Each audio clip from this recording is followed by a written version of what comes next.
You already know that feeling. You wake up in the morning and before your feet even hit the floor, there's this weight sitting on your chest. It's not one thing, it's everything. The emails, the deadlines, the responsibilities, the conversations you haven't had yet, the things you forgot to do yesterday, the things you're terrified to face tomorrow. And the cruel part is that you can't even explain it to someone else, because when you try, it just sounds like a list. But it doesn't feel like a list. It feels like drowning in slow motion while everyone around you seems to be breathing just fine. That feeling has a name, and more importantly, it has a reason. And once you understand the reason, everything changes. Here's what nobody tells you about overwhelm. It's not a personality flaw. It's not because you're weak or disorganized or incapable. It's actually a signal. A very specific signal from your brain that something in your system has broken down. And today, you're going to understand exactly what broke, exactly why it broke, and exactly how to fix it. Not with generic advice. With real, proven, science-backed understanding that has helped thousands of people go from completely paralyzed to genuinely in control of their lives.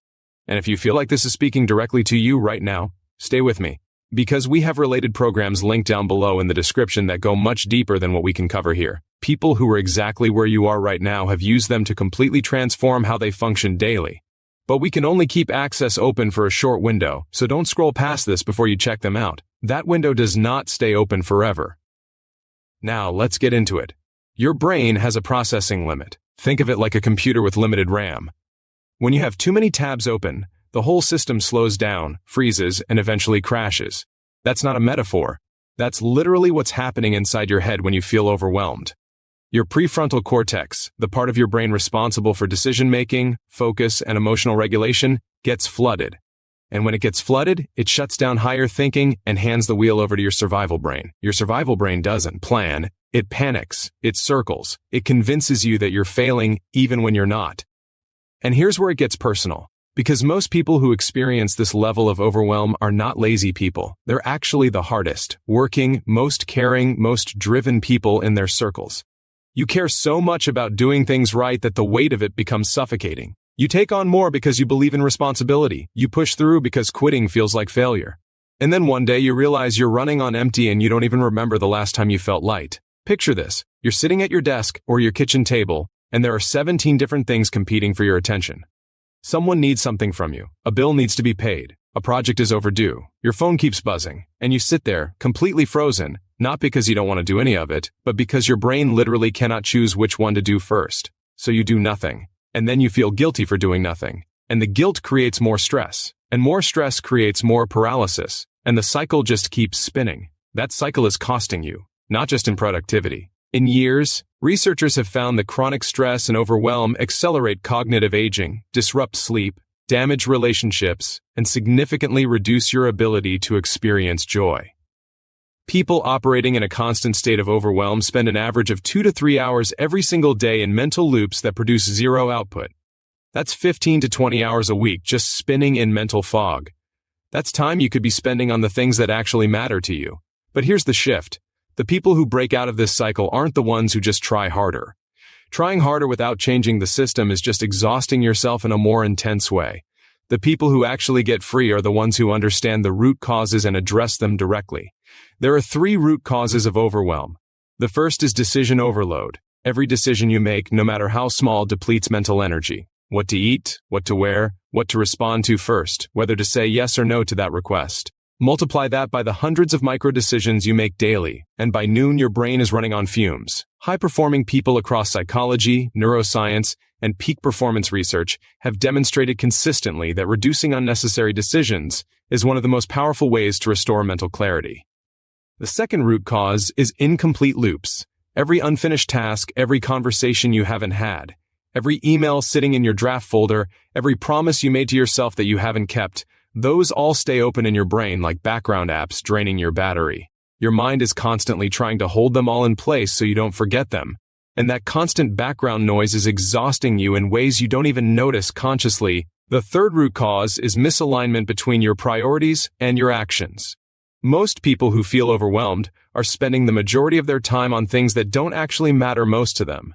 Not because they want to, but because they never stop to get clear on what actually matters most. And when your days are filled with urgency but not meaning, your soul starts to rebel. That rebellion looks like anxiety, procrastination, resentment, and exhaustion.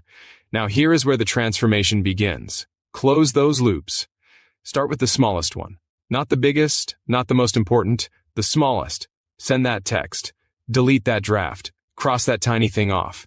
Every closed loop gives your brain a small but real signal of completion, and that signal is neurologically rewarding. It releases a tiny hit of dopamine, and that dopamine creates momentum. And momentum is the antidote to paralysis. People who apply this principle consistently report feeling measurably more in control within the first 48 hours.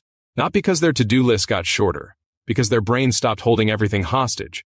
Batch your decisions. Give yourself set times to check email, make calls, respond to messages. When you contain the chaos to specific windows of time, you protect the rest of your day for actual thinking, actual creating, actual living. This single shift has been shown to recover up to 90 minutes of productive mental energy per day for consistent practitioners. Get radically honest about your priorities. If you could only do 3 things this week that would actually move your life forward in a meaningful way, what would they be? Everything else is noise. Not unimportant noise, but noise compared to those 3 things. When you align your actions with your actual priorities, something almost physical shifts. The weight lifts, the clarity returns. You remember why you started. And here is the most powerful thing you can do right now. Stop trying to manage overwhelm alone. The research on this is overwhelming in itself. People who have structured support, whether that's frameworks, systems, or guided processes, recover from burnout faster, build better habits more consistently, and sustain their progress longer than those who try to figure it out through trial and error. The difference isn't willpower, it's the quality of the support structure around them. Imagine waking up 6 weeks from now. Your mind is clear before you even get out of bed. You know exactly what you're doing today and why. You're not dreading your inbox, you're not behind on everything. You actually have space in your brain to be present with the people you love, to enjoy a meal without your mind racing, to lay your head down at night and feel like the day was enough. That is not a fantasy. That is what structured, intentional work on this looks like for real people. The cost of staying where you are is not zero. Every week that passes inside that overwhelm cycle is another week of your life spent exhausted instead of alive. The people who reached out and used the resources linked in the description below didn't wait until everything fell apart. They made a decision before the breaking point. Those programs are there for you right now, not tomorrow, not when things slow down, because things won't slow down on their own. Right now, while this is in front of you. Check the description below this video and take the first step. Because the version of you that is clear, calm, and genuinely in control isn't some distant goal. That version of you is one decision away.